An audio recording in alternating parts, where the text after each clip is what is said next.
Max Gallo, bonjour.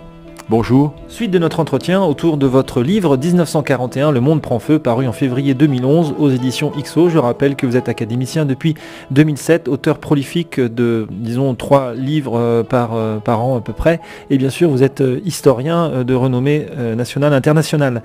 Max Gallo, nous avions arrêté notre entretien sur l'entrée des communistes, l'entrée en guerre de la Russie contre l'Allemagne. Et donc du coup en France, de la résistance active des communistes français par des attentats qui entraînent des représailles, etc. Ça dégoûte même Pétain. C'est 50 à 100 fusillés par grappe pour un Allemand d'abattu. Je vous cite dans votre livre: les otages seront fusillés dans une carrière en 3 salves successives à 15h55, 16h et 16h10. Il s'agit de 48 résistants, dont des communistes. Ils chantent encore la Marseillaise. C'est terrible d'imaginer ça. Ça touche au cœur. Je crois même que De Gaulle le savait. Quand on sait ça, comment même un pire des collaborateurs n'a pas le cœur qui saigne, Max Gallo? Non, mais le cœur de Pétain pleurniche constamment, si vous voulez. Il pleurniche constamment. Il pense même à un moment donné, il dit: je vais aller me livrer aux Allemands. Simplement, c'est un velléitaire. En fait, il est pris dans une mécanique que j'ai essayé d'expliquer, qui est la mécanique de la capitulation. Quand vous avez cédé sur l'essentiel au moment de l'armistice, quand vous avez accepté ce diktat, quand vous n'avez même pas négocié, quand vous avez fait le pari de la collaboration, vous êtes enfermé dans ce rôle. Et 1000 occasions ont été offertes à Pétain de manifester et de garder sa gloire, de manifester sa capacité de résistance. Mais il avait commis l'acte qui déterminait toute la suite de sa vie, c'est-à-dire qui était un acte de collaboration, de capitulation, et quelles que soient ses intentions, en effet, il tenait trop au pouvoir.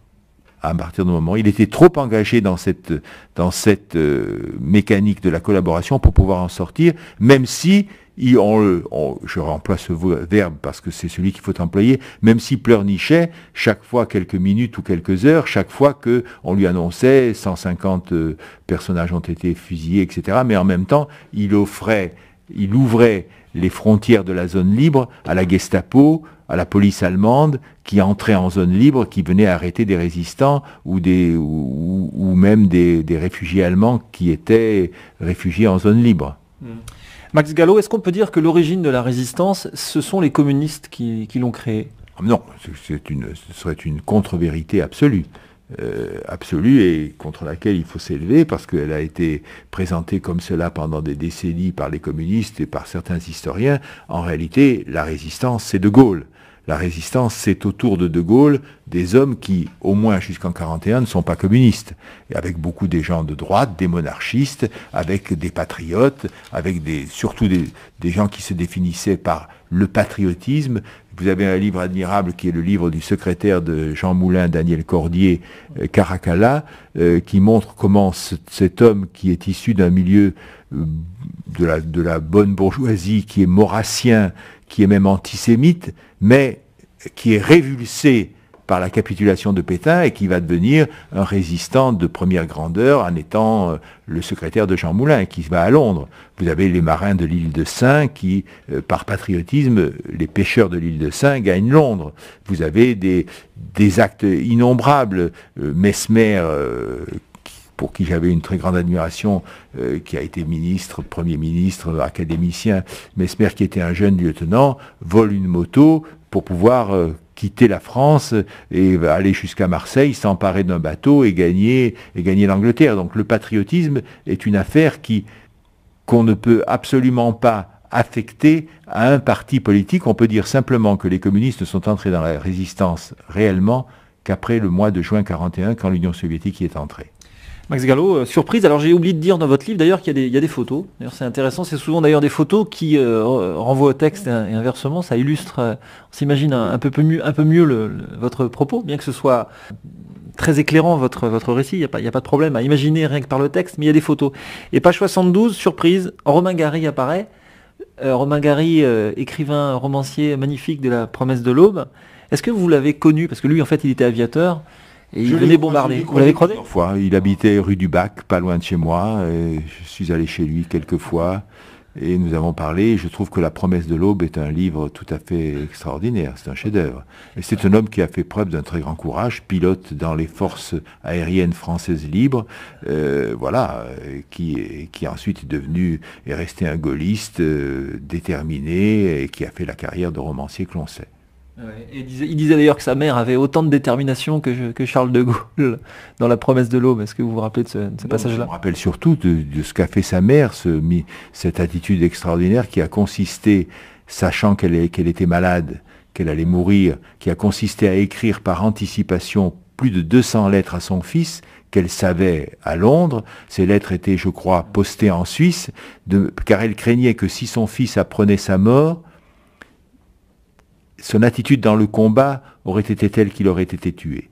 Donc il fallait, pour qu'il vive, pour qu'il veuille à la fois vaincre et vivre, il fallait qu'il reçoive chaque 15 jours une lettre de sa mère qui lui fasse croire qu'elle était encore vivante. Et il l'a cru jusqu'à la libération. Max Gallo, revenons à l'histoire avec un grand H. L'obsession d'Hitler, c'est la Russie, malgré le pacte germano-soviétique signé, je crois, vous allez me dire, je peux me tromper, en 1939, il veut détruire la Russie. Il dit les Russes, ce sont des sous-hommes. Pourquoi? Enfin, c'est un truc de fou, ça. Hitler et mégalo. Le soviétique était une habile stratégie de deux gangsters, à la fois Staline et Hitler, qui s'entendaient en se disant bien sûr, nous sommes rivaux, mais si Hitler détruit la France et la Grande-Bretagne, ma foi, pensait Staline, c'est toujours deux États capitalistes qui disparaissent, et puis nous réglerons nos comptes avec Hitler plus tard. Hitler, lui, était anticommuniste farouche, puisqu'il il associait les deux termes, il était hostile au judéo-bolchevisme, il le dit des Mein Kampf, et en même temps, c'était un arien, enfin, il imaginait qu'il était arien, et c'était quelqu'un qui pensait que les Slaves, les Russes notamment, étaient des sous-hommes Untermenschen.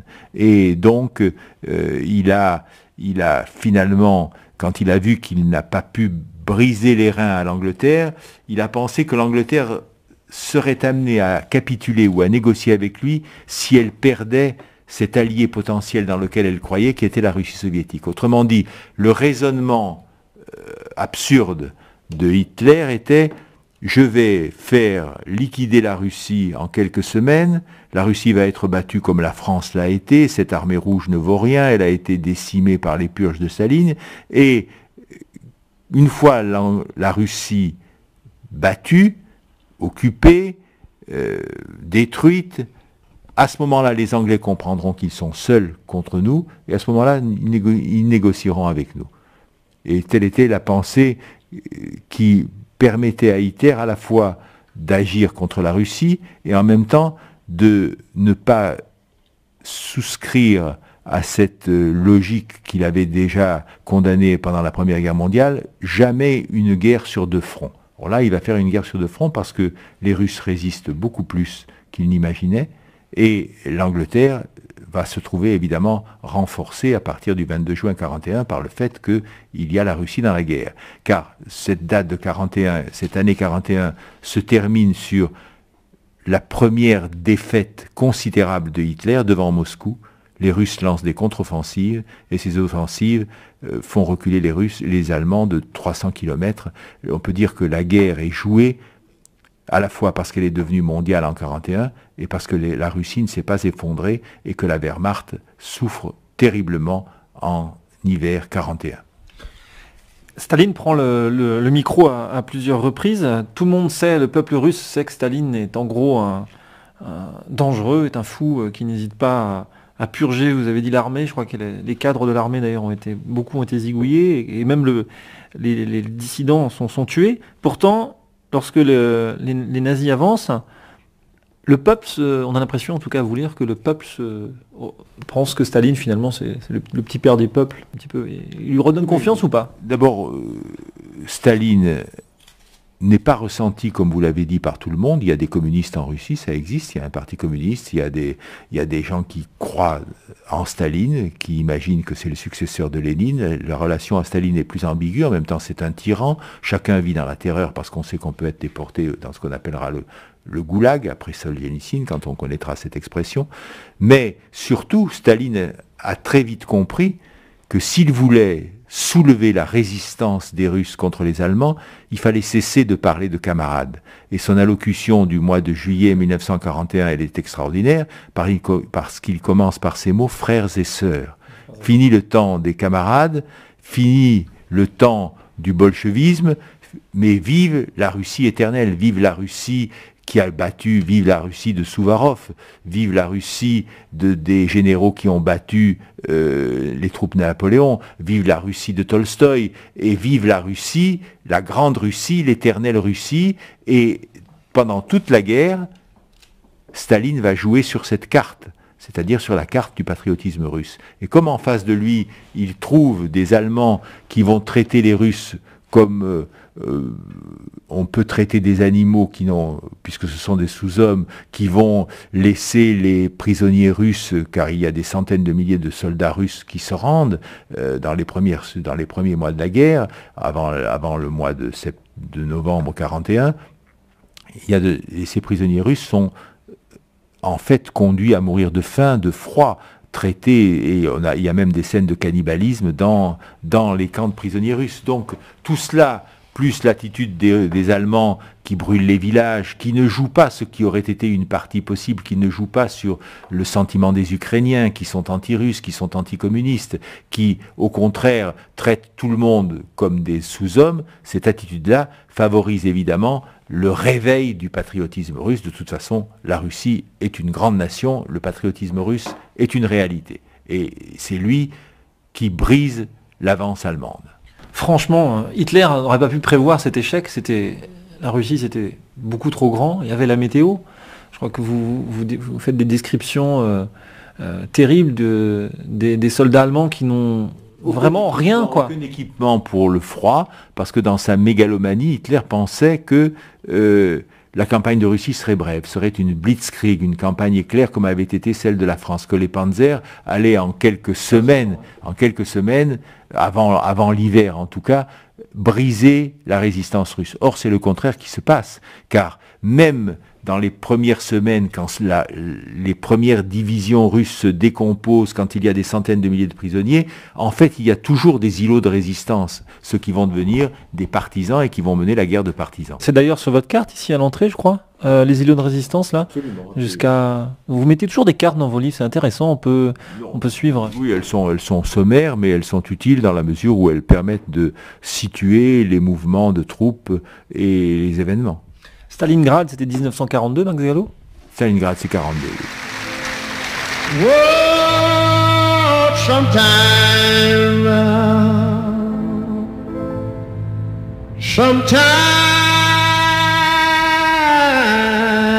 I get a little worried.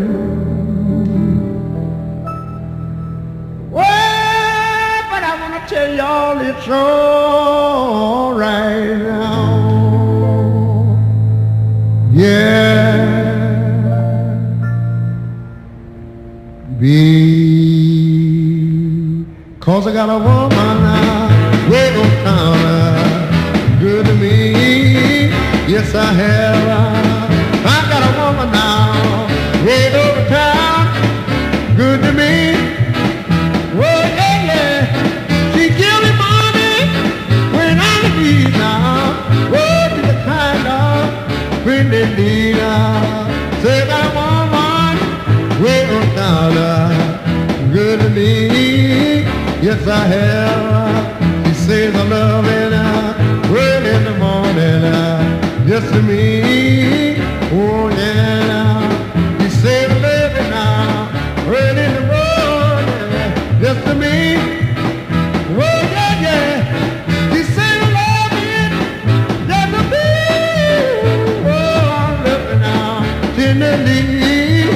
I got a woman now, way on down. I wanna say good to me, oh yeah.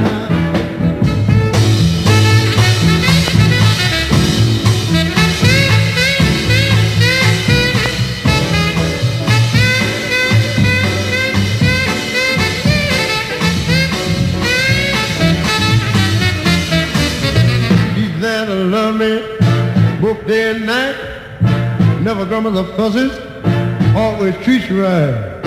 Never running the streets and leaving me alone. She knows the place now, right there now in her home. Got a woman way on town it's good to me. Yes, I have. I got a woman now, right here in Newport. I tell you, she's all right now. Oh yeah, she's my baby. Don't you understand? Oh, all right now, I love her man. Oh, I got a woman now, way on town I wanna say good to me. Yes, I have. He's all right now. He's all right. He's all right now. He's all right. She give me money when I'm in need. Yes, she's the kind of friend they need now. She says I love me now, just to me. And I know she can love me tenderly. She's there to love me now, day and night. Oh, she can love me all right. She's my baby. She's my baby. She's my baby now. But you understand, we're gonna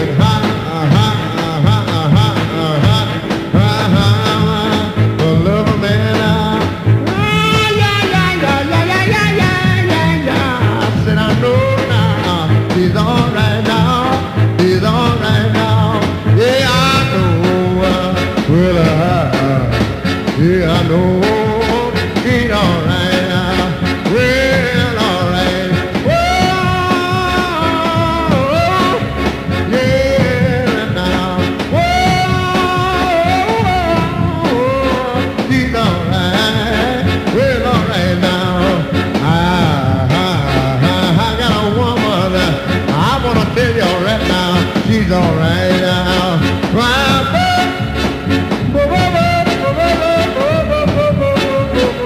She's all right. We're all right now. Oh yeah. Oh yeah. Oh yeah. Oh yeah. Oh yeah. Oh yeah. Oh yeah.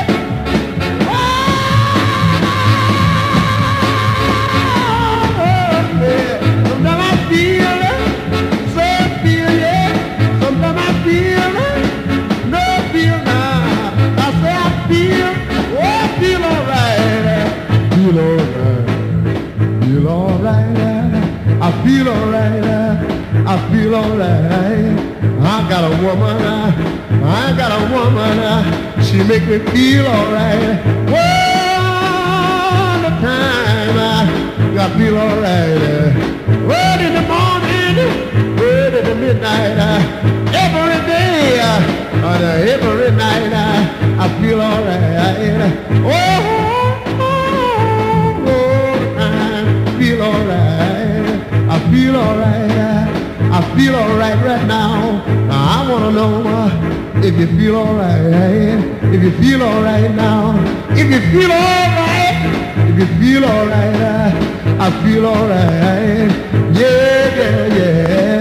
Feel alright. In my room now, I feel alright. Oh, all the time. Feel alright. Feel alright. Feel alright. Feel alright.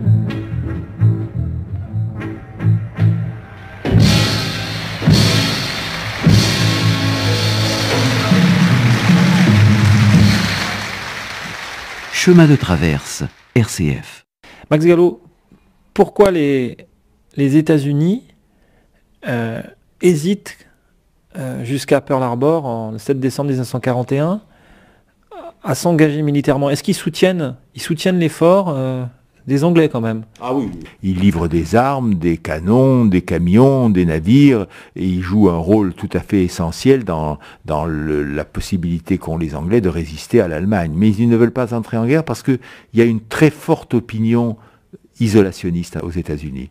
Un homme comme Charles Lindbergh, le héros de la traversée de l'Atlantique en avion, et même, on peut dire, pro-allemand, sinon pro-nazi, en tout cas, il y a une forte demande pourquoi s'engager encore dans une guerre? Et il faudra, le 7 décembre 1941, que ce soit les Japonais qui attaquent, pour que alors se réveille le patriotisme russe. Vous savez qu'il y a des historiens qui pensent même que Roosevelt a laissé faire cette attaque précisément pour pouvoir réveiller le patriotisme américain. C'est récent d'ailleurs, je crois qu'il y a moins d'un an, et cette thèse a été soulevée. Je ne crois pas à cette thèse, je crois en tout cas que Roosevelt, en prenant la décision de ne plus livrer d'hydrocarbures, c'est-à-dire d'essence, de fuel, de mazout au Japon, a placé les Japonais, je ne dis pas dans l'obligation de faire la guerre, mais en tout cas, ça équivalait à une provocation que les Japonais ne pouvaient pas accepter. Donc, l'attaque Pearl Harbor est une surprise, elle n'a pas été connue et subie pour réveiller le patriotisme américain, mais en tout cas, tout conduisait à une attaque de ce type. Épisode que l'on connaît moins, Max Gallo, une légion française est levée pour combattre les Russes avec les Boches, 3500. Mais oui, parce que cette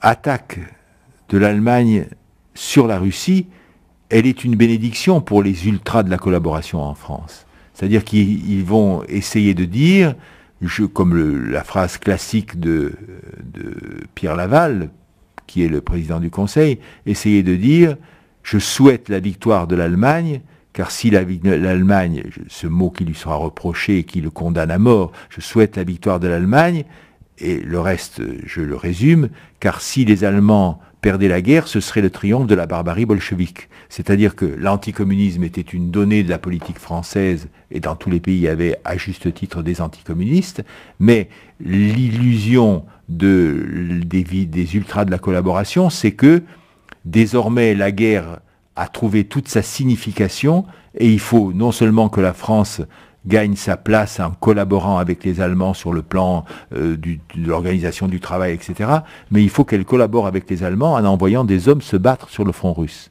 Voilà la logique qui conduit à la création d'une légion des volontaires français contre le bolchevisme, que l'on résume en LVF, avec quelques hommes dont certains combattront encore à Berlin en 1945. Oui, mais enfin, les Allemands les prennent un peu pour des clowns. Ils leur disent ils vont déchargeront des patates à l'arrière. Non, en fait, ils combattront quand même, mais ils seront très vite décimés. Max Gallo, pour finir cet entretien, 2 minutes, je vous remercie. Vous avez terminé, vous m'avez dit que vous avez terminé vos 3 tomes, les 3 tomes jusqu'à 1945, mais c'est pas possible, Max Gallo. Comment faites-vous? Je sais que vous vous levez, vous m'avez dit, je retiens ça, moi. Nous retenons ça, les auditeurs. Vous vous levez à 3h du matin, vous vous recouchez à 6.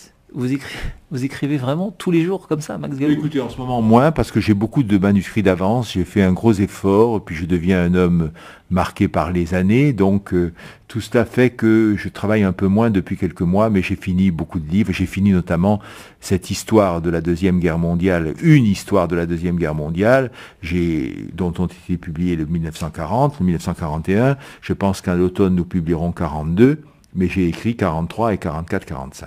5 volumes.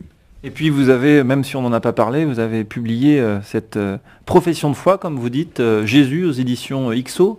Il marche bien ce livre, Max Gallo, Jésus. Je pense qu'il y a, là, parce que là quand même, hein, on est un peu dans la mouvance, on va pas revenir sur pas l'opposition à l'islam, mais en tout cas, on sent qu'il y a quelque chose qui se passe. On ne sait pas trop d'ailleurs, l'islam, le christianisme, tout ça.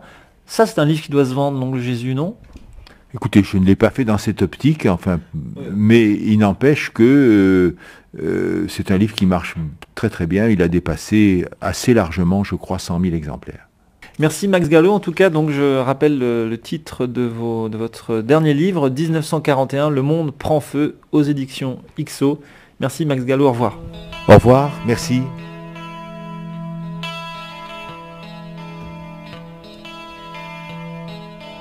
Thank you.